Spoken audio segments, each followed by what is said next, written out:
atau pokoknya yang bikin konten itu mereka sadar, oh salah satu cara paling mudah untuk dapetin attention adalah dengan bikin orang marah. Pemimpin to certain extent cerminan mayoritas masyarakatnya itu benar, dan masyarakat itu adalah cerminan apa yang dilanggengkan pemimpinnya juga gitu. Apa level kepercayaannya sama institusi dan pemerintah sangat rendah. Pemerintah mau melakukan yang baik pun mereka curiga pasti, termasuk aku gitu. Menurut aku pemerintah bisa bikin RUU yang baik banget, masyarakat bisa tetap curiga sih, dan bahkan bisa tetap demo gitu.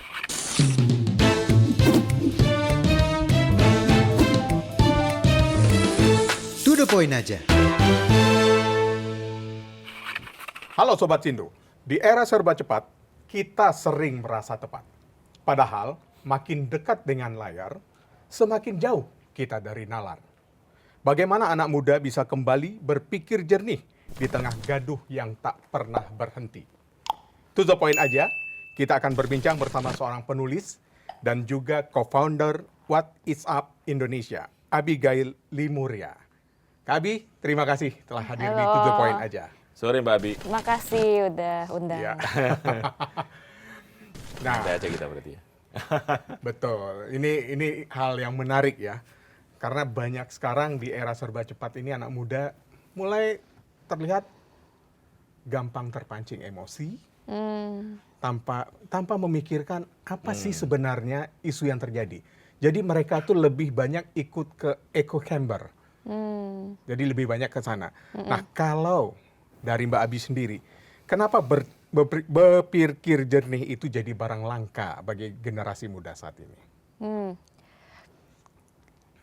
Kayaknya memang tadi ya yang udah disebut ya, menurut aku memang dengan kehadirannya sosial media sekarang, nggak bisa dipungkirin sekarang sosial media tuh udah melebur banget lah sama dunia nyata ya, yang mungkin zaman dulu itu masih kita kalau chatting tuh waktu masih zaman-zaman Skype, MSN gitu tuh kita aku ingat banget aku masih suka ngomong be right back gitu.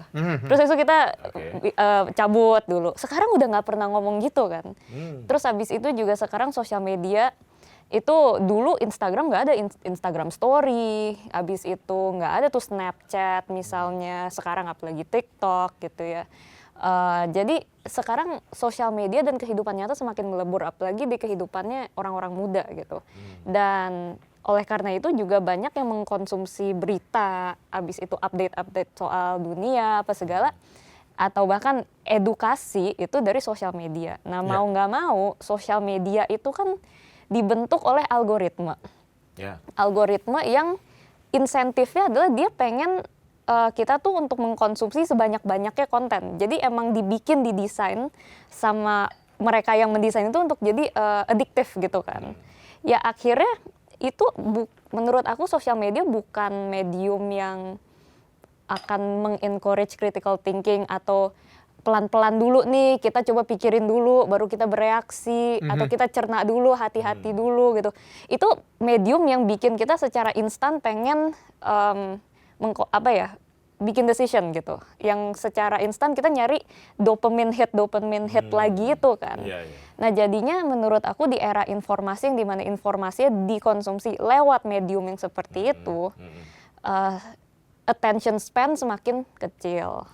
Ya kan kita semakin nggak bisa konsentrasi yang lama. Aku sering banget tuh ngelihat misalnya konten-konten gitu ya pada orang-orang muda sharing, bahkan dia bilang nonton anime aja sekarang yang dulu mereka tuh kan saya wibu nih Kak gitu, saya suka nonton anime, tapi sekarang saya nonton anime aja tuh bosen gitu. Karena yang dulu aja dia ngikutin gitu, misalnya dulu dia udah ngikutin Naruto atau One Piece gitu dari SMP SD.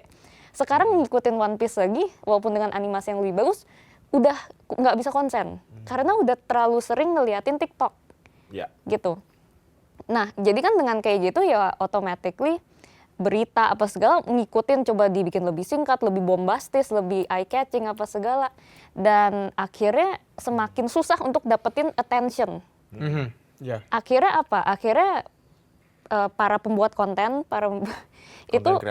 konten kreator atau bahkan berita atau bahkan apalah edukasi atau pokoknya yang bikin konten itu mereka sadar, oh salah satu cara paling mudah untuk dapetin attention adalah dengan bikin orang marah. Makanya keluarlah term rage baiting. yang emang sengaja dimainin emosinya, dibikin kaget, dibikin kesel dengan apa ya, dengan clickbait tentang apa-apa gitu, supaya orang kayak ih gila nih apa, terus dia mau nonton. Nah menurut aku karena itu ya akhirnya resultnya apa?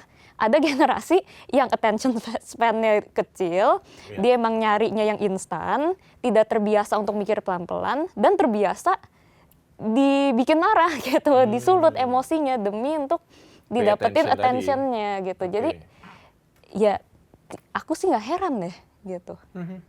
Jadi kira-kira kalau ini kan menarik nih, Mbak Abigail ini kan juga penulis ya.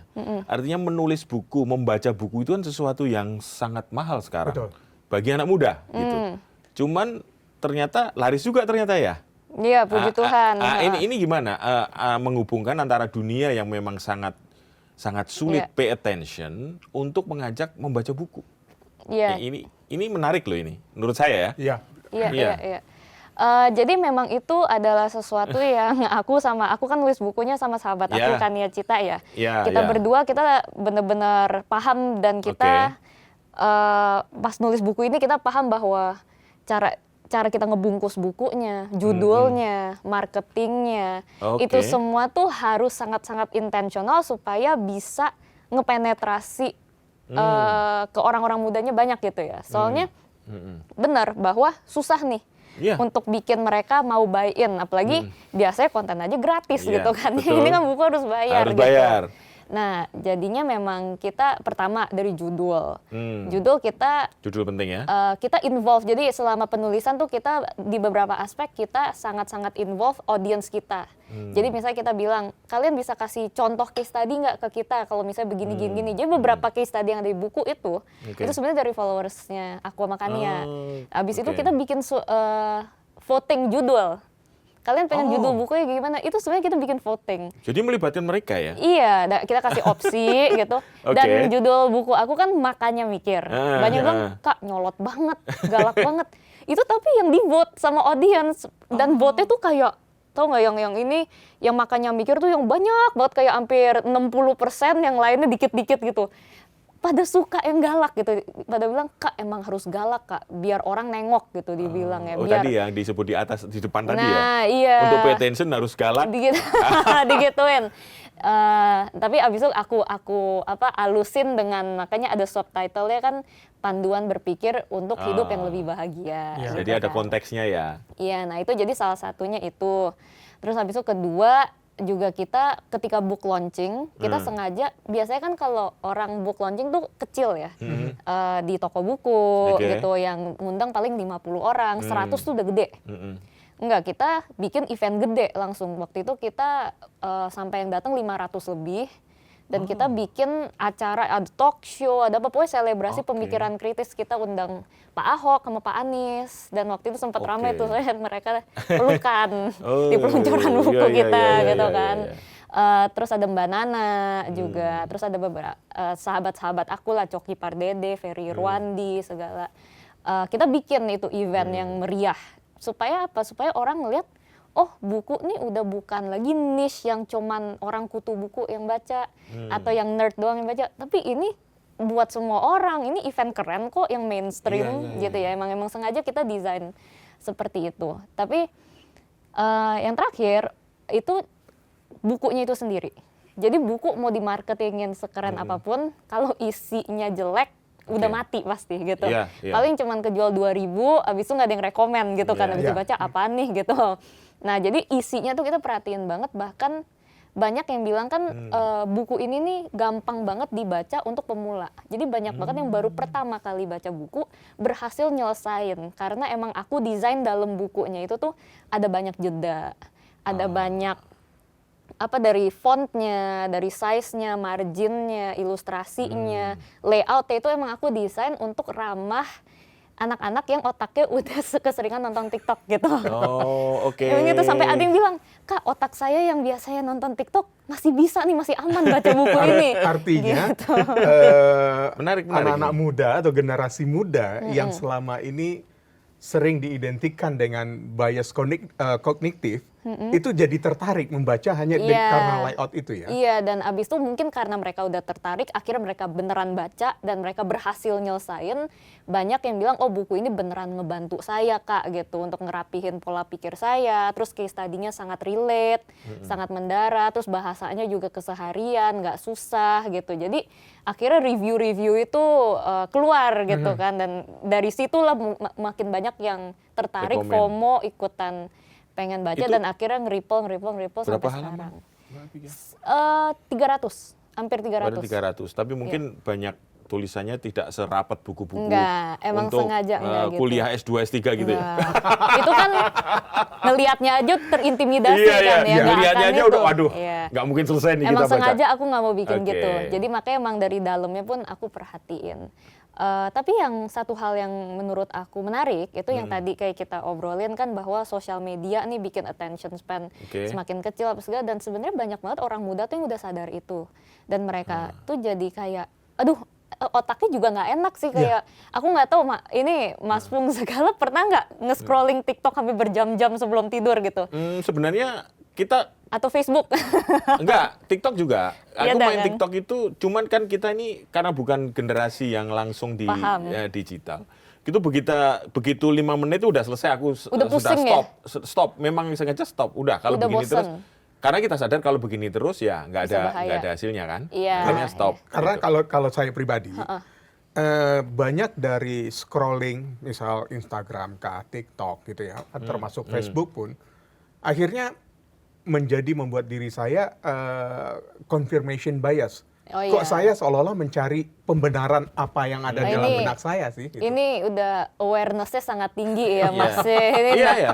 menurut aku banyak orang tuh nggak gitu, dan sebenarnya kalau scrolling terus otak juga rasanya kayak apa ya, nggak enak juga Betul, sih gitu, betul. dan banyak orang muda tuh yang akhirnya mereka kayak wah ini nggak bisa nih, aku harus perbaikin attention span aku Ya. pengen baca buku. Jadi sebenarnya awareness itu ada, dan kalau lihat data kalau nggak salah yang rilis tuh dari Gramedia ya, sales mereka naik loh.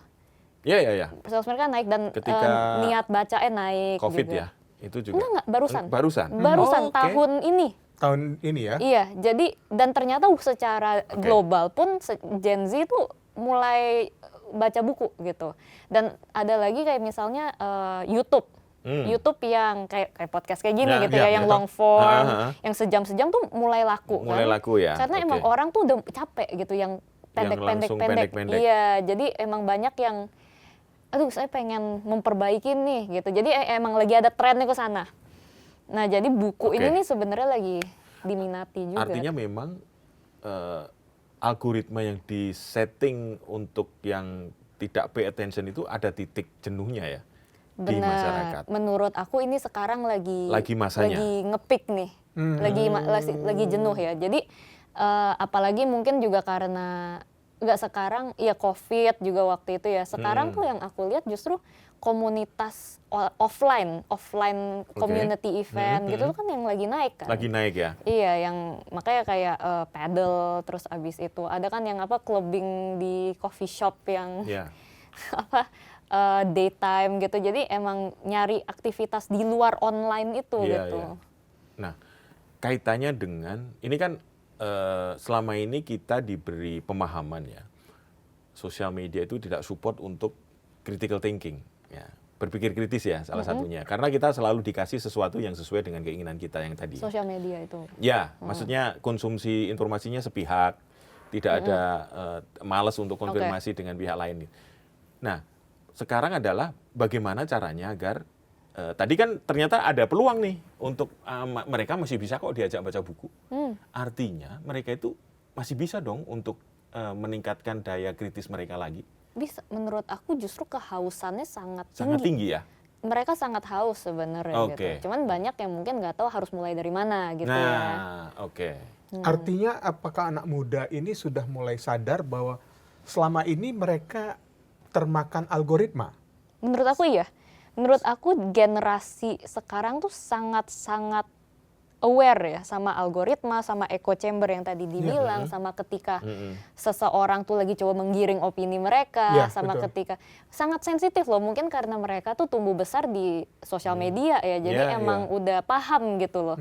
Sekarang aja kayak kalau misalnya ngomongin spesifik Indonesia, tiba-tiba kolom komentarnya dipenuhin buzzer gitu, mereka bisa langsung gampang banget lah, oh ini mah buzzer gitu. Udah langsung Oke, ya? tingkat langsung bisa sensitivitasnya- identify mana yang Iya. buzzer, mana yang real Iya, ya. atau mungkin kalau misalnya ngelihat ada content creator atau influencer yang mereka ngomong sesuatu yang nggak bener gitu ya, untuk demi iklan, untuk diiklan. Oke.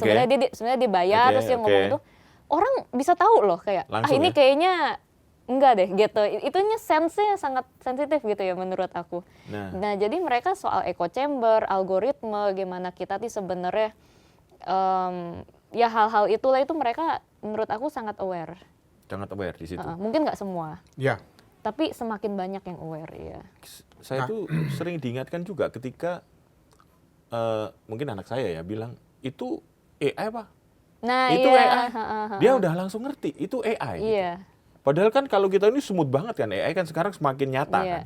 iya. Bahkan mereka itu terlalu sempurna untuk sebuah video yang beneran gitu. Iya. Jadi udah tahu dia AI ini AI gitu. Iya. Nah, itu sensitivitasnya sedetail Iya. itu ya. Menurut aku kalau soal hal-hal ini nih generasi sekarang ya kayak Gen Z apalagi Gen Alpha itu sangat kritikal. Oke. Mereka aja sampai sadar loh, waktu itu aku pernah lihat ada yang call out gitu ya, bahwa sampai di TikTok tuh kan algoritma yang paling luar biasa ya. Iya betul.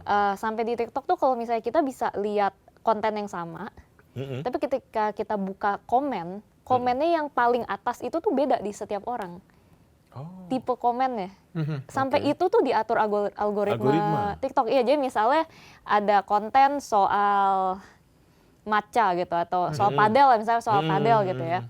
Misalnya aku adalah seseorang yang suka main padel. Abis itu Mas Pung misalnya seseorang yang mungkin nggak suka. Ketika buka komennya, yang komen pro itu tuh naik ke atas yang dipunya aku. Tapi kalau misalnya Mas Pung yang kontra yang naik ke atas komennya itu, jadi Mas Pung kira oh ini konten ini di hate nih. Tapi kalau dari sisi aku enggak, ini konten ini di support gitu. Oke. Komennya aja di TikTok tuh beda loh. Ada algoritma sendiri. Nah itu Gen Z apa segala tuh mereka tahu itu. Tahu ya. Mereka investigasiin itu gitu. Mbak Abi, biasanya kalau kita dalam menulis sebuah buku, tentu kita melakukan sebuah iya. riset. Riset. Ya. Dari catatannya atau dari riset yang Mbak Abi lakukan, sejauh mana kecepatan algoritma itu mempengaruhi daya berpikir anak muda?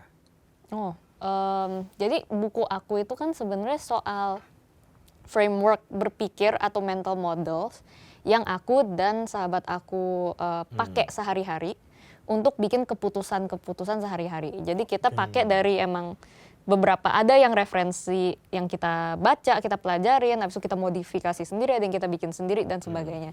Jadi sebenarnya dalam proses risetnya itu nggak ada sih soal algoritma tentang mempengaruhi itu yang dimana kita misalnya lihat dari sisi biologis ya atau apa, kita nggak ada riset ke sana untuk penulisan buku ini gitu. Tapi hanya berdasarkan pengalaman. Iya, Mbak karena Abi ini dan kan mental models itu kan sebenarnya ya framework berpikir dan logika itu sangat basic ya sebenarnya ya. Terus kita juga ajarin juga bias-bias kognitif dan sebagainya. Jadi ada lah riset-riset soal itu. Tapi secara spesifik algoritma yang mempengaruhi Daya berpikir, daya kecepatan berpikir, berpikirnya. itu kita nggak ada di buku itu gitu. Tapi aku udah, maksudnya di luar buku ini aku emang ada baca beberapa riset yang memang mengkonfirmasi yang tadi aku omongin itu, yang dimana algoritma itu bikin dunia kita lebih terpolarisasi ya, karena tadi echo chamber gitu, yang dimana kita ya udah kita percaya A, kita dikasihnya A terus gitu kan, dan semakin sulit untuk kita berinteraksi sama si orang yang percaya B gitu. Sedangkan si B Benar-benar juga grouping ya. banget gitu, itu emang jadi semakin terpolarisasi lah gitu, apalagi sosial media itu kan dengan algoritmanya mereward seseorang yang semakin semakin ekstrim gitu view-nya. Betul. Kalau orang yang di tengah-tengah, yang misalnya itu tuh nggak naik gitu biasa ya. Nggak dikasih tempat ya. susah naik susah gitu. naik, Heeh. susah diangkat secara algoritma ya. Iya gitu. Jadi emang ada dampak itunya. Terus habis itu tentunya yang short form content bikin attention span jadi lebih itu. Dan ketika kita apa ya nggak terbiasa berpikir pelan-pelan, terstruktur, hati-hati, ya tentunya akan lebih gampang kegocek gitu lah. Kegoreng ya. Kegoreng, kegocek, Jadi kegiring. ini berlawanan dengan konsepnya jurnalistik, cover both Iya, side. cover Both side kayaknya agak kurang naik nih kalau Nah iya, Iya kan? Karena Iya berada kan? di Karena tengah-tengah. memang Kayak, dipaksa milih A atau B. benar, ya kan? misalnya contohnya Ya, ya kan? RUU nih, kita bahas Ah. sebuah RUU. Pasti kan orang pengen nanya, ini RUU tolak apa dukung, Iya, ya kan? itu doang. Padahal kan susah, nggak bisa Iya, gitu. betul. Kadang enggak, ada pasal yang bagus, Oke, ada ada pasal yang yang- bermasalah. iya, Jadi kita nggak bisa cuman tolak atau dukung nih. Kita butuh RUU ini, tapi kita perlu dorong Oke. supaya pasal A, B, C, D ini direvisi. Kan sebenarnya gitu Betul, kan. betul. Tapi orang nggak suka itu kan, mereka kayak jadi tolak apa dukung gitu. Nah itu sosial media sangat-sangat nge-push-nya tuh yang sangat-sangat ekstrim gitu ya. Betul. Jadi konten-konten yang naik yang aku lihat itu kayak ya itu tolak RUU ini gitu kan, Iya, atau iya, kayak betul. RUU ini harus disahkan. Nah yang gitu-gitu. Padahal sebenarnya kebanyakan hal tuh abu-abu gitu. Atau misalnya soal tokoh politik. Orang kan nanya pasti, ini orang baik apa jahat? Saya dukung apa jangan saya dukung? Iya. Itu yang sangat dikotomis ya. Dikotomis. Ya, betul. Makanya dulu ingat nih kata awal-awal dulu pemerintahan yang dulu itu ada muncul namanya saya Pancasila. Anda bukan berarti. Anda bukan. Itu kan. Jadinya pembelahan itu sudah terjadi. Mungkin Iya, mempelajari iya. ini juga kali ya ada waktu itu. Ya. Iya, nah tapi ini diperparah dengan algoritmenya TikTok ya, yang dimana kalau kita scrolling TikTok kan orang tuh 1-2 detik pertama itu yang nentuin orang masih mau nonton atau dia scroll kan. Oke. Ya. Iya. Artinya dari 1 detik aja kita harus bisa ngehook penonton dulu nih. Nah itu kan Waduh. artinya semakin orang makin ngeluarin kalimat-kalimat ekstrim di awal ya atau Membuat visual. orang jadi penasaran akhirnya Iya, bertahan lama. heeh. gitu ya. Nah tapi menurut aku sih tetap ya konten yang Baik. nuans yang dari dua sisi yang membahas Ya. Secara keabu-abuan dan secara lengkap itu tetap ada space ya. Seperti misalnya YouTube. Orang kalau misalnya udah ke YouTube, misalnya nonton ini nih, podcast itu, Podcast. mereka emang pengen dengerin Dapat. sesuatu yang lama, yang Iya, secara iya, iya. komprehensif gitu. Jadi sebenarnya nggak 100% hilang juga. Cuman memang si algoritma ini, apalagi misalnya aku belum bahas Twitter. Twitter paling parah menurut aku. Twitter itu malah semenjak Elon Musk masuk. dia kan Iya. menginsentifkan bikin orang marah.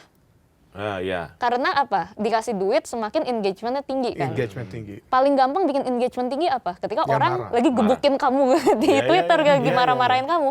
Makanya orang bikin kalimat-kalimat yang bikin orang marah aja gitu. Dia nggak peduli bener apa salah. Dan Ya. semakin ekstrim semakin orang marah gitu. Nah jadi emang apa ya?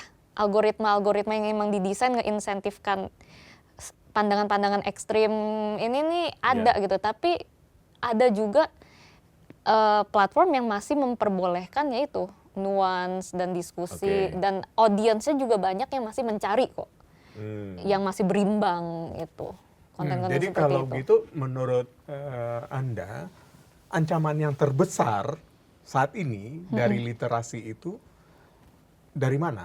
Platform kah? Aktornya kah? Baik itu buzzer atau orang yang memancing kemarahan orang lain itu, atau malah pengguna yang selalu ya minim literasi sehingga jarang sekali untuk memverifikasi. Menurut aku udah pasti platform ya. Platform ya. Karena memang sengaja Karena mereka membentuk didesain itu ya. sengaja ya. Dan mereka juga yang punya sumber dayanya sebenarnya gitu. Kalau pengguna kan kebanyakan ya kita mau gimana aja ya. gitu ya. Iya, Karena iya. itu sebenarnya yang dibutuhkan itu ya kekuatan dari literasi si pengguna sebenarnya yang dibutuhkan. Iya, jadi sebenarnya kalau mau dibilang tanggung jawab terbesar tuh sebenarnya di platform. Karena mereka yang secara intensional mendesain itu kan. Tapi kenyataannya sekarang udah seperti ini. Iya. Jadi pengguna juga nggak bisa pasrah juga. Mereka harus bekerja ekstra untuk supaya meningkatkan literasi mau nggak mau. Kalau nggak kan bakal bahaya sekali gitu. Apalagi ya kayak aku bilang tadi, sosial media dan dunia nyata udah melebur banget ya. Udah orang yang nggak punya sosial media sekarang rada susah sih menurut aku. Untuk dikontak, untuk apa, kayak susah lah kalau kita nggak ikut partisipasi dalam platform-platform ini gitu, saking udah terintegrasi banget kan. Jadinya ya mau nggak mau emang makanya aku sama temen aku salah satu alasan kita bikin buku ini, dan aku juga di luar buku ini dari What is Up Indonesia dan segala konten-konten aku kan nge-push critical thinking dan edukasi itu sendiri, karena menurut aku ya nggak bisa nih kita hidup di zaman ini kalau kita pasrah-pasrah aja nggak mau ningkatin kemampuan berpikir kritis kita, karena kenyataannya teknologi semakin canggih, dunia semakin kompleks, AI sekarang ada gitu, jadi ini kita nggak bisa pasrah juga sih. Iya, memang harus berbuat ya, apapun ya. Harus survive ya. Harus survive. Harus adapt. Iya, termasuk media mainstream. Media Iya. betul. Kalau kita nggak hadir di Pasti, sosial media, iya. apa jadinya itu, gitu kan? Iya. Artinya kan partner teman-teman yang punya kepedulian untuk meningkatkan critical thinking itu kan sebenarnya juga bagian dari misi kita juga sih sebenarnya. Ya, Iya. betul. Iya, benar. Jadi kita itu harus dilatih untuk membuat keputusan yang lengkap gitu kan. Di tengah-tengah dominasi algoritma yang sangat singkat untuk berpikir tadi. Gitu. Iya, dan maksudnya juga meningkatkan kemampuan berpikir ya. Ya. Itu tuh kan kalau semakin banyak di sebuah negara, semakin banyak masyarakatnya yang kemampuan berpikirnya oke, kehidupan kita semakin oke gitu, secara kolektif juga. Kenapa? Itu. Karena kita semua akan nyoblos, ya Yes. kan, mau nggak mau.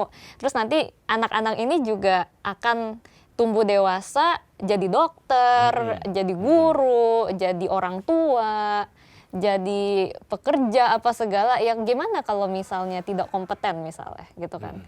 Ini apa yang nge-prop up society itu kan orang-orangnya, gitu. Dan sebuah negara atau sebuah society juga kita kualitasnya sampai mana kan tergantung masyarakatnya juga seperti apa. Jadi menurut aku soal edukasi berpikir kritis itu ada di best interest semua orang sih seharusnya. Artinya kalau ada ungkapan pemimpin itu tergantung dari rakyatnya gitu ya. Artinya semakin kualitas rakyatnya bagus, pemimpinnya akan bagus gitu. Kira-kira begitu nggak? Menurut aku untuk to a certain extent ada benar ya, yang dimana pemimpin adalah cerminan mayoritas masyarakat ya. Mayoritas, betul. Mungkin nggak masyarakat semua ya. Mayoritas saja. Mayoritas menurut aku iya, karena ya pemimpin kan nggak tiba-tiba datang dari luar angkasa juga ya. Betul, ya. Mereka kan tumbuh besar, diedukasi, diajarin, menginternalisasi norma-normanya di negara yang sama seperti kita gitu kan. Dan habis itu mereka juga dipilih gitu. Jadi ya menurut aku pemimpin to certain extent cerminan mayoritas masyarakatnya itu benar. Dan masyarakat itu adalah cerminan apa yang dilanggengkan pemimpinnya juga gitu. Jadi dua sisi ya, Iya kan, yang saling berkaitan ya, feedback ya, ada proses ya itu ya. Saya pemimpin juga dia kan melanggengkan atau menginsentifkan beberapa hal di masyarakat gitu kan, yang ada yang secara intensional, ada yang secara nggak sengaja gitu. Jadi bisa itu cerminan kebalikannya juga. Jadi nggak cuman pemimpin tuh cerminan masyarakat, enggak, tapi masyarakat juga cerminan pemimpinnya juga menurut aku. Tapi ada pemimpin yang senang dengan masyarakatnya yang tidak kritis. Nah ya itu artinya kan cerminan. Iya kan, cerminan itu kan. Iya, artinya apa kan? Artinya kan itu kalau misalnya benar ada pemimpin yang tidak suka. Saya mah lebih pengen masyarakat saya nurut-nurut aja gitu misalnya. 5 tahun sekali pakai BLT, cukup, Iya, dapat cukup suara. ya. Kan? Nah itu kan artinya kita bisa ketahuan ya, dia value-nya sebagai seseorang pemimpin itu seperti apa. Berarti levelnya masih rendah lah ya. Ya bukan, aku nggak mau kategori rendah sedang tinggi ya, tapi artinya kan dia pengen memimpin untuk apa gitu? Apakah untuk beneran memimpin dan menyejahterakan masyarakat seperti janji-janjinya? Apa ada motivasi terselubung gitu kan? Iya. Itu kan terlihat lah gitu. Betul. Menurut aku. Tapi itu kan sering dimanfaatkan karena kita bicara tadi mayoritas. Berarti kan ada mayoritas, ada minoritas. Nah ini kan yang sering dimanfaatkan melakukan perpecahan di antara generasi-generasi Ya kalau kita bicara ke depan itu adalah generasi muda yang dikonflikkan dengan kepentingan. Oke. Nah, apa kalau menurut Mbak Abi yang menyebabkan terjadinya perpecahan itu? Umpamanya kita tadi bicara soal ada persetujuan katakanlah revisi KUHP ya. Oke. Kan biasanya kalau di algoritma setuju atau tidak setuju. Tidak ada yang bicara yang Abu-abu pasal atau- yang ini bagus tapi harusnya dikoreksinya dengan begini kan begitu kan. Nah, biasanya kan sengaja dibuat perpecahan tadi yang dari algoritma itu. Ini yang dimunculkan penyebabnya itu karena faktor egonya kah? Faktor ego dari personalnya tadi, dari orang itu, atau ada faktor lain yang mempengaruhi? Atau karena intensi dari orang yang memiliki kepentingan politik? Jadi maksudnya seringkali di Indonesia kalau ada isu pasti tuh ada kayak Perpecahan. bentrokan gitu lah ya, ya, betul. dan yang biasanya bentroknya ekstrim sekali gitu Betul. ya. Mungkin kalau KUHP rada susah ya karena ini baru banget ya. Kita mungkin bisa ngambil contoh-contoh Iya, yang iya. lain ya. Jadi menurut aku tentunya gini, karena algoritma lagi-lagi benar tadi. Dia pasti akan nge-push ke paling atas yang engagement-nya paling tinggi Paling gitu tinggi, ya. betul. Nah, dan biasanya emang konten yang dapat engagement paling tinggi itu yang ekstrim, yang bikin orang marah. Dan biasanya kalau politik pasti marah lah ya, emosinya ya. Nggak ada yang lain sih. Marah gitu ya, yang bikin orang paling marah. Nah, biasanya yang bikin orang paling marah itu kan yang udah hitam putih banget gitu Iya, ngomongnya betul. kan. Biasanya sih itu satu. Abis itu yang kedua nggak bisa dipungkirin buzzer sih. Oke. Soalnya gini, biasanya awal kayak misalnya sekarang KUHP menurut aku ya, sekarang nih kan karena masih baru. Kalau dilihat diskusinya tuh pada cuman dua kubu gitu. Yang satu yang sangat-sangat khawatir karena ini baru disahkan. Yang kedua yang ini apa sih gitu. Itu doang gitu kan. Belum ada yang kayak enggak, KUHP tuh baik loh gitu. Belum ada ya? Belum ada. Nah, biasanya nih nanti lusa Ya. tiba-tiba ada nih gitu Tiba-tiba kan. muncul. Nah, itu kan dipertanyakan kan. Jadi menurut aku ini aku sih sangat apa ya? Aku sangat tidak suka sih dengan kehadiran buzzer di sosial media Indonesia, dan maksudnya buzzer tuh nggak cuman unik di Indonesia ya. Walaupun mungkin cuman Indonesia yang bilang mereka buzzer gitu. Di luar negeri namanya beda. Beda Ada lagi. yang bilangnya cyber troops, ada yang Macam-macam bilangnya lah ya. apalah gitu. Cuman di Indonesia buzzer. Cuman buzzer ini memperkeruh sekali sih Mas. Yang dimana karena orang Indonesia tuh udah terlalu kelewat curiga ya sama buzzer. Jadi misalnya ada orang yang benar-benar secara tulus dia kontra gitu sama opini mayoritas misalnya. Iya. Atau dia mendukung pemerintah karena dia punya alasannya sendiri yang mungkin bahkan valid gitu. Langsung dituduh dia, diam aja lu buzzer gitu kan. Iya. Jadi, nah itu sangat-sangat mematikan dialog sehat. Oke. Karena orang udah terlalu curiga buzzer gitu. Misalnya ada yang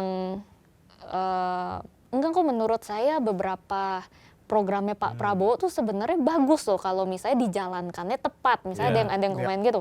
Langsung ya? Oh udah diam aja deh buzzer 02 gitu kan. Iya. Itu kan padahal itu mematikan Betul.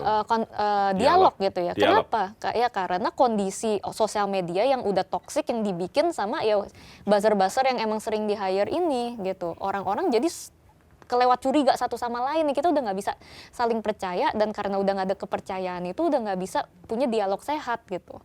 Atau kalau misalnya ada yang kontra gitu ya, misalnya kayak ini MBG nggak bagus nih, pas gak, oh udah diem aja anak abah gitu kan. Ya, begitu Bu Siti. Iya, Kan iya. itu mematikan dialog sehat gitu. Memang. Yang padahal mungkin dia tidak setuju MBG karena alasan yang valid yang mungkin Oke. bahkan bisa didengar, tapi di sini sisi lain dia mendukung MBG karena mungkin ada alasannya tersendiri Iya, yang iya. sebenarnya mungkin kalau Dipertemukan, diobrolin bisa ketemu itu solusi. malah bisa ketemu, oh ternyata akar permasalahannya di sini, Iya, iya, ternyata betul. bisa ada solusinya di sini, begini-gini. Tapi kan ini jadi orang udah kelewat curiga. Di Indonesia menurut aku buzzer itu salah satu yang paling memecahkan sih. Dan Iya. ruang diskusi jadi tertutup Iya, ya. jadi walaupun tidak ada buzzer ya, karena udah terlalu sering dibuzzerin, orang-orang jadi udah terlalu curiga satu sama lain, udah nggak bisa ada dialog sehat di sosial media. Mungkin buzzer itu di periode-periode sebelumnya, di saat ini sudah mulai berkurang, tapi karena Nggak, menurut aku sudah tetap ada ya. terpatri seperti itu, ya tetap ada Tetap ada, ya. tapi maksud aku walaupun sekarang udah ditarik semua nih, orang tetap akan nuduh satu sama lain buzzer. Dan akan saling tuduh-menuduh. Iya, Karena itulah yang diciptakan untuk kondisi itu. iya, Artinya kesalahpahaman itu kan bisnis ya. Jadi kesalahpahaman Iya. itu bisnis yang menguntungkan siapapun lah yang bisa menggunakan itu. iya. Nah, Artinya sekarang orang berbeda pendapat itu sudah dianggap lawan, Iya. gitu kan? Iya kan? Padahal kan sebenarnya beda pendapat itu bagian dari ingin mendukung itu sebenarnya Iya, dalam betul. sisi lain. Dari nah benar, sisi lain. kayak Iya. misalnya bisa Iya. jadi misalnya tadi lah MBG lagi gitu ya, bisa jadi si dua orang ini sebenarnya di Punya sisi yang tujuan yang sama, sama. tujuannya Oke. sama, dia pengen anak Indonesia sehat misalnya Iya. gitu. Ya tapi yang satu mikir, oh kayaknya lebih baik kita anak Indonesia sehat, bener dong, ada beberapa yang Iya. emang kurang menerima gizi. Jadi program MBG ini sebenarnya bagus Iya. kalau Iya. dijalankan dengan tepat Iya. gitu. Tapi yang di sisi lain nggak bisa, itu MBG banyak yang keracunan, itu terlalu beresiko. Nah Iya. itu kan sebenarnya diskusi yang sehat menurut Padahal aku. kalau Iya. dipertemukan dua Mereka- diskusi ini, mereka maka sama-sama- mungkin akan mengerucut pada satu kesimpulan bahwa Solusi. kita membutuhkan ahli gizi, Nah iya bisa ahli lingkungan Quality gitu ya, ahli control. sanitasi, Iya. yang bukan seperti kata pimpinan Benar. wakil Iya, kita iya, iya. yang Iya. mengatakan tidak perlu ahli gizi. Nah Sebenarnya iya, bisa ada titik sebenarnya di temu sisi ya. yang sama mereka gitu. Tapi akhirnya jadi berantem karena udah diam aja deh buzzer. Tapi Iya. gini ya, mungkin ini juga mempengaruhi para pejabat publik kita ya. Ketika merespon satu fenomena di netizen lah ya, Ya, sering salah ngomong, bahkan Nah itu aku bingung sih kok bisa salah Nah, ngomongnya sesering itu gitu. Ya sesering itu, artinya mereka nggak paham juga gitu. Kira-kira gimana ya? Kalau salah ngomong 1-2 kali nggak apa, tapi ini berkali-kali. Artinya bukan salah ngomong nggak sih? Iya, salah ngomong berarti sengaja ya. Sengaja itu. Ya susah juga. Kadang-kadang kita juga bingung, ini pejabat publik tapi tidak bisa membedakan antara dia ngomong dengan siapa dan dia atributnya seperti apa gitu. Jadi kayak kelepasan atau gimana ya, tapi susah juga gitu. Iya kalau berkali-kali bukan kelepasan Nah, ya, makanya. sih menurut aku. Ya aku juga bingung sih, aku nggak ada jawaban lah kalau untuk itu. Nah, tapi Abigail gini, bagaimana jika sosial media itu diatur? Ada pendapat yang begitu kan, ada beberapa suara yang biar untuk mengurangi kalau menghilangkan sama sekali mungkin enggak ya, mengurangi orang-orang yang memang buzzer-buzzer tadi. Nah ya tergantung cara diaturnya gimana Nah, sih. Ya itu makanya ini concern juga kan, ini kalau dibiarkan tidak dengan dialog juga nanti bahaya juga kan, gitu Iya, kan. heeh. Caranya gimana rada bingung juga. Ya aku. makanya misalnya ada ide misalnya satu orang satu akun. satu orang satu akun yang harus terverifikasi, lengkap Terverifikasi. dengan Ya. Susah itu data. ya. Nah, makanya ini Ya, Menurut kayak misalnya aku Anda nggak kan, bisa gitu ya. ya aku kan ada akun pribadi, ya, ada akun ada kelompok. akun What is of Indonesia, Nah, itu habis makanya. ada Malakabuk sama segala. Gimana dong? Iya iya iya. Iya iya.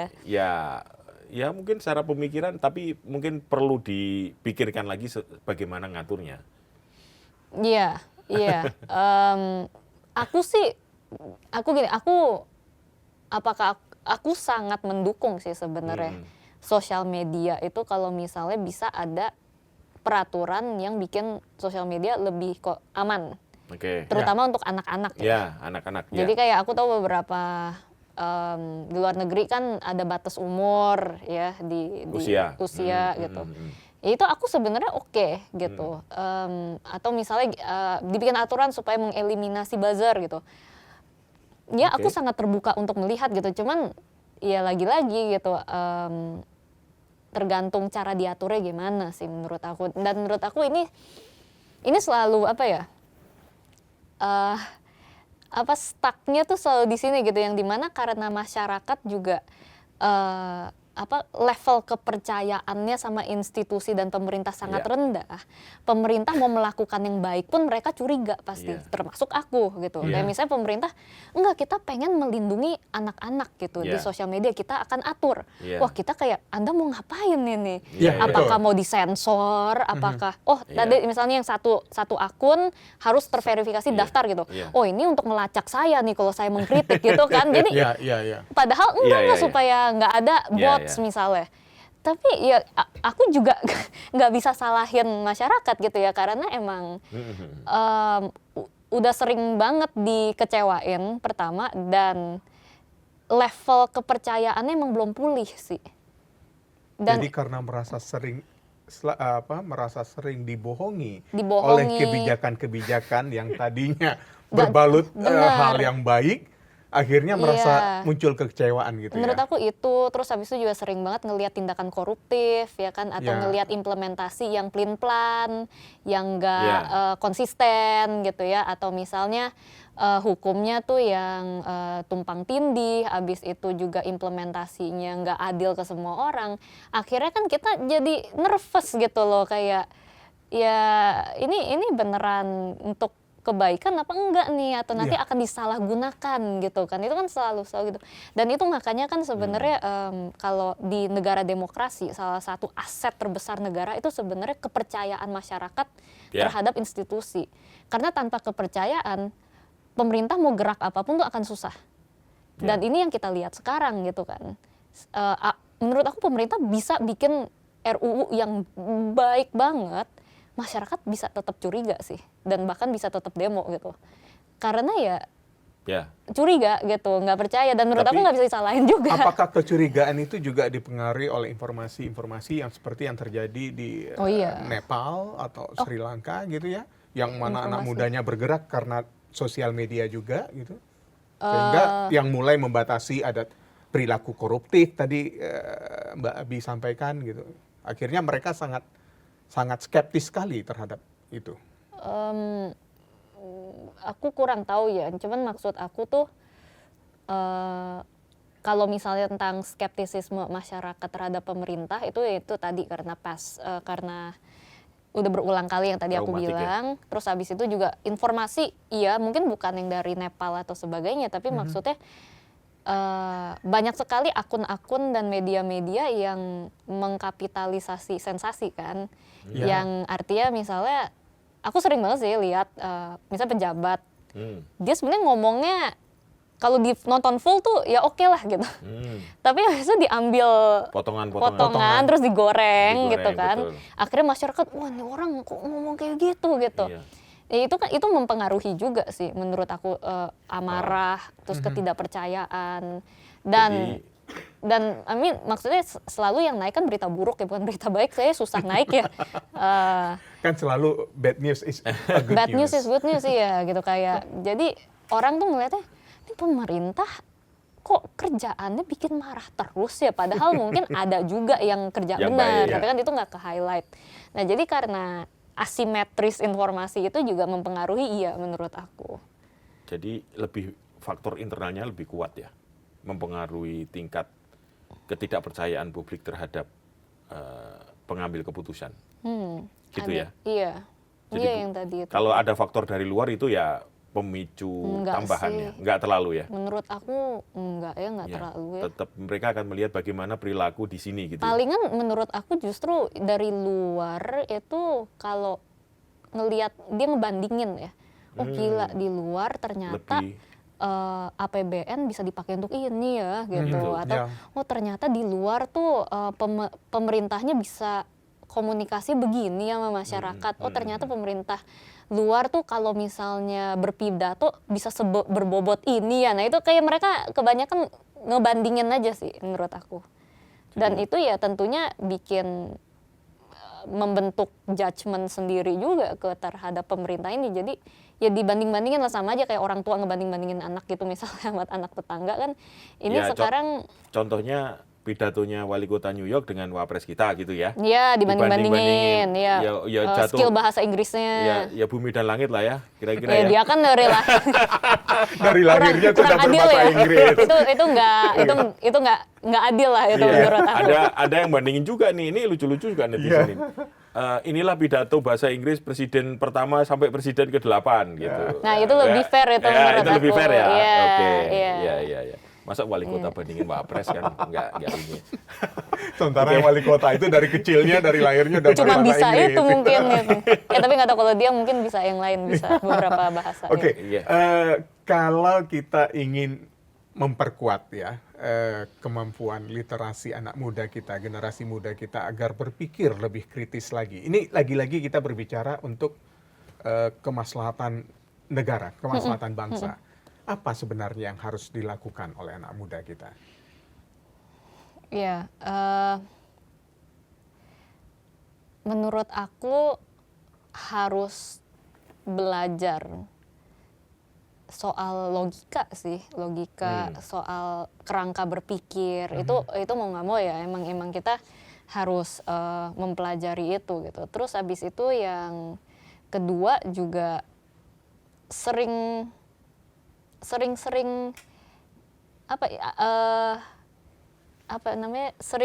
engage dalam apa itu Diskusi. membaca atau diskusi, Iya. tapi yang secara aktif engage secara aktif gitu. Jadi misalnya aku kasih contoh baca gitu ya. Kalau cuman baca doang itu bisa jadi kita nangkepnya salah, Betul. bisa Ya, jadi betul. abis kelar lupa Ya. gitu kan ya. Betul. Nah jadi membaca pun tuh kita harus engage membacanya itu dengan kritikal dan dengan secara aktif. Kayak aku waktu itu diajarin sama profesor aku ketika baca buku, selesai baca, coba bisa nggak rangkum satu buku itu dalam satu kalimat. Intinya apa? Tapi cuma satu kalimat boleh Oke. ya. Oh, Itu iya. harus bisa katanya. Harus Kalau bisa. belum bisa, artinya kamu belum paham.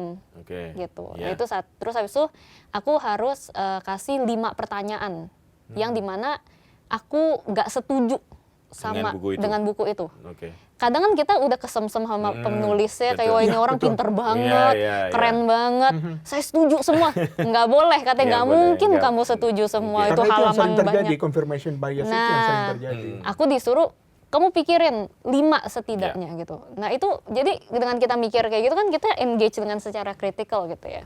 Ngobrol sama orang yang emang pemikirannya lebih tertata itu sangat ngebantu menurut Oke. aku juga. Jadi emang harus secara aktif mengedukasi diri dan mengekspos diri ke bahan-bahan yang seperti itu sih. Nonton podcast gitu ya. Ya, tapi podcast apa gitu juga kan. Oke. Tapi perlukah sebenarnya dimasukkan ke dalam kurikulum kita Harus banget. cara berpikir kritis? Oh, harus banget. Saya sampai sekarang pun melihat belum ada Ya.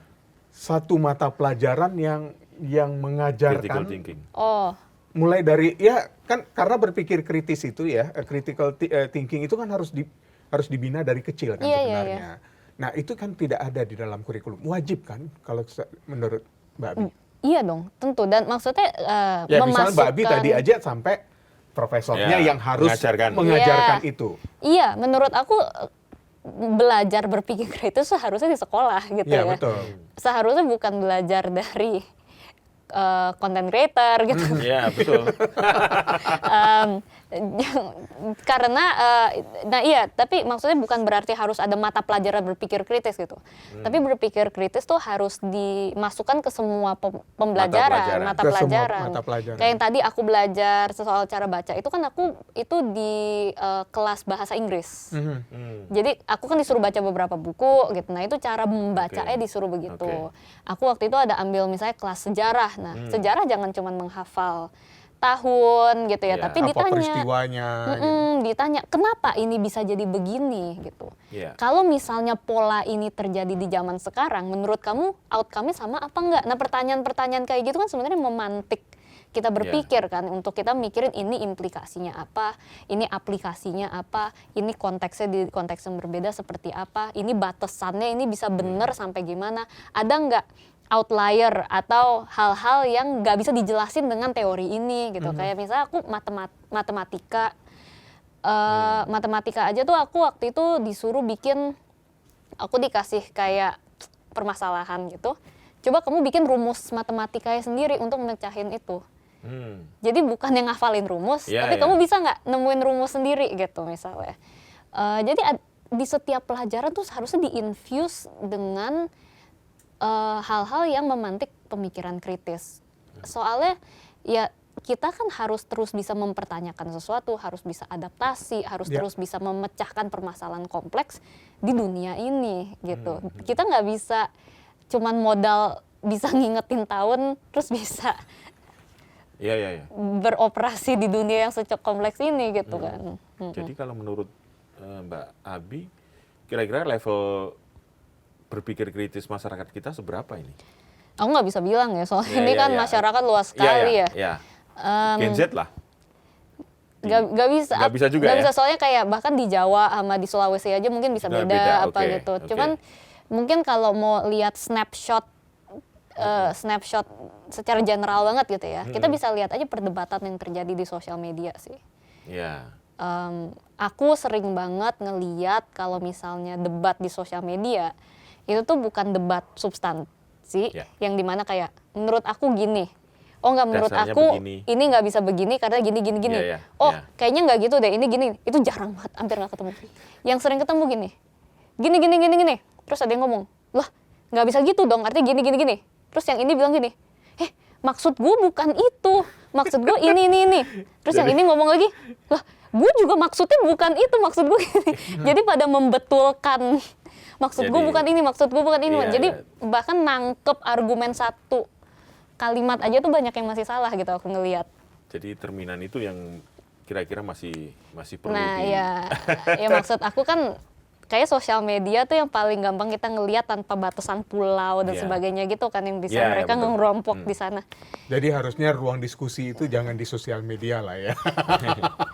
Ya harusnya bisa, kalau ya nggak tahu sih, nggak bisa dibilang nggak boleh juga ya yang di mana. Soalnya emang itu public space gitu yang seharusnya bisa jadi ruang diskusi yang baik. Cuman ya itu, kalau misalnya kita lebih sering melihat level diskusi yang seperti itu, kita bisa mungkin menarik sebuah kesimpulan yang sangat general, level critical thinking negara ini mungkin di mana gitu kan. Oke. Gen Z akan menentukan di 2029 terkait pemilu, memilih pemimpin yang akan membawa Indonesia lebih maju lagi, kira-kira harapannya gitu. Kira-kira apalagi gimana? menghadapi Indonesia Emas 2045. Indonesia, ya ini momen penting. Kira-kira apa ini? Kan dulu Mbak Abi aktif di Bijak Memilih ya.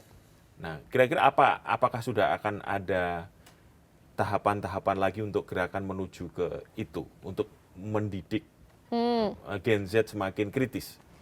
Tentunya sih akan terus ya di edukasi politik, itu udah pasti. Tapi bentuknya seperti apa belum terlalu tahu gitu ya. Tapi nggak tahu ya, aku jujur rada excited sih ngelihat 2029. Karena menurut aku di beberapa tahun ini Gen Z Indonesia, orang-orang muda Indonesia tuh dapat pendidikan politik yang akselerasi lah bisa dibilang. Iya, dari berbagai peristiwa politik yang ada. Jadi harusnya sih udah semakin tajam ya.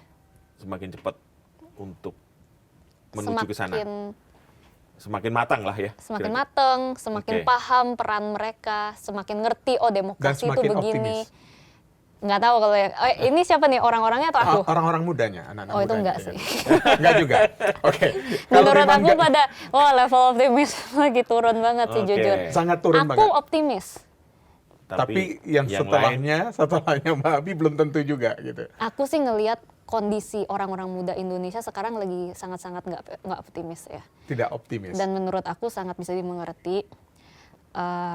Tapi ya itu, aku sih optimis karena menurut aku walaupun banyak banget kejadian ini sangat tidak enak dan kacau, ya mungkin emang tapi itu tuh bikin mereka semua jadi belajar gitu, karena mereka kan menghidupi sejarah. Ini kan mereka menghadapi banyak kejadian-kejadian bersejarah gitu, bisa dibilang yang tidak enak ya. Ya mereka menghidupi sejarah itu, dan biasanya kan emang kita jadi belajar ya dari kepahitan dan rasa sakit ini. Karena proses belajar itu kan selalu ada rasa ingin tahu. Iya. Kalau menurut Mbak Abi, jika anak muda diberikan satu senjata, optimis atau rasa ingin tahu, Mana menurut Mbak Abi yang lebih cocok? Optimis. Optimis. Karena kalau orang nggak optimis nggak akan mau cari tahu sih. Ya. Dan kalau orang mau, aku nggak tahu kenapa dia mau cari tahu kalau dia udah pesimis ya. Walaupun dicari tahu dia nggak akan gerak. Oke. Orang yang pesimis pasif pasti. Nyerah. Saya satu lagi pertanyaan. Silakan. Ada beberapa pakar ahli yang kita wawancara itu rata-rata bilang begini, jika pemerintah, pemegang keputusan, pemegang policy ini tidak melihat gerakan perubahan yang ada di masyarakat, terutama Gen Z, itu perubahan akan menemukan jalannya sendiri gitu. Iya. Artinya ya perubahan bisa terjadi kapan saja, bahkan lebih besar dari Agustus yang lalu gitu. Kira-kira gimana Mbak Abi? Ya bisa jadi. Bisa jadi ya? Bisa jadi, soalnya kan yang Agustus Ya. lalu juga akar permasalahannya belum ada yang Belum diselesaikan. diselesaikan secara ya benar. Belum ada. Akarnya belum satu pun ya. Belum ada. Baru rantingnya, baru dahannya. Ya ditiup-tiup sedikit. Berarti ini sekarang Jadi ya kemarahan itu segala tuh masih ada. masih ada. Masih Oke. ada. Jadi tercermin dari yang pengen disampaikan Mbak Abi bahwa mereka masih tidak percaya dengan institusi pemerintahan sampai Oh hari ya ini. sangat nggak harus aku yang ngomong lah, itu tinggal Iya, iya. lihat Semua saja orang itu. begitu. Pejabat publik siapapun lah, coba live aja gitu. Kita lihat komennya lebih banyak yang positif apa negatif gitu. Kita juga membuktikan itu. di Kita podcast. membutuhkan itu. Iya. Membuktikan itu juga. Kita. Iya. Pasti Dan pasti harus lah, kita pasti buktikan. lah. Iya, Iya, iya, iya, iya. iya. Oke. Oke, mungkin ini terakhir kalimat pendek yang mungkin Mbak Abi bisa sampaikan.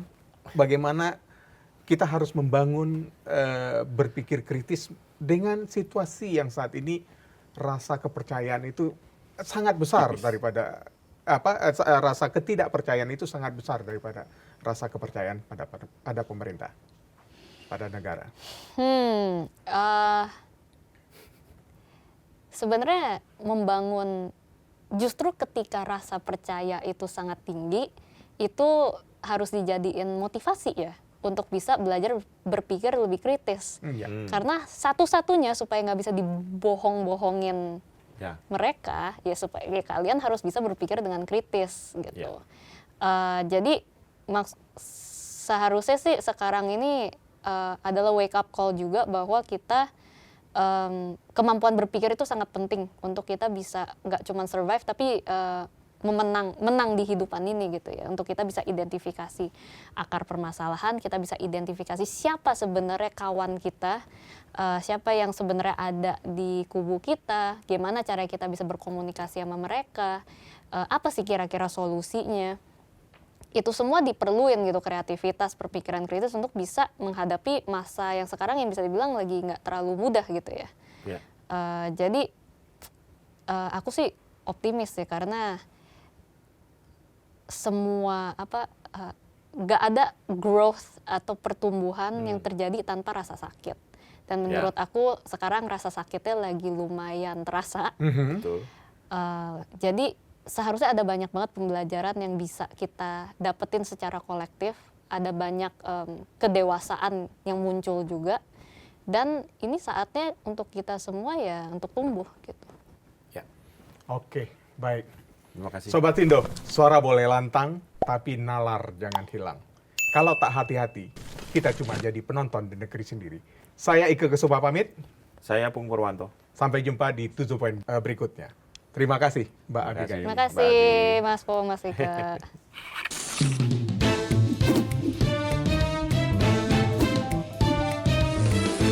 To the point aja.